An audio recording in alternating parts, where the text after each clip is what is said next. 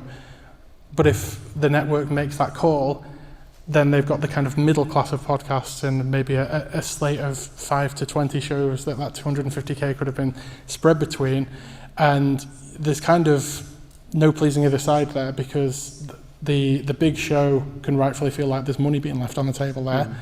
And then on the other side of things, if they make the other call, then the smaller podcasters that are still, expecting their fair share for their slice of that network can rightfully be feeling like you've got your favourites and it's not us. So I think that's definitely a challenge. And then for us, I think it's just convincing brands to spend more. Honestly, until they hit about 5% of the marketing mix going into podcasting, they're just not spending enough, because there is nobody close to saturating their audience. Like, he's lucky. He says brands to spend more. Mine says spend. No. Give me the experimental budget. Exactly. Give me those 10% that you're still exploring to figure out what the ROI is on that. There's so much space in advertising, and I think like the comfort with the traditional media is obviously still there, but new media is growing so quickly that it feels like the advertising agencies are like struggling to even catch up on the continent. They're looking for innovative and new and exciting ways to access their clients' customers. Yeah. So hopefully with that, for at least our emerging markets, there's more budget for us to, explore and grow. The other thing with those media agencies, as you work with them as well, is my advice would be to start as early as you can on trying to secure a trading deal, because you don't want to find yourself in the position that we often are, which is being told that we have the best creative, the best response, and the thing that they want to recommend that the client chooses. However, they get overridden and say, well, you can't do that because we have a trading deal in place with these legacy media brands, and our agency is obliged to put £2 million here, £5 million there, so none of it is going to you. Sorry. But thanks for all the free creative. You might see that in the future on a billboard.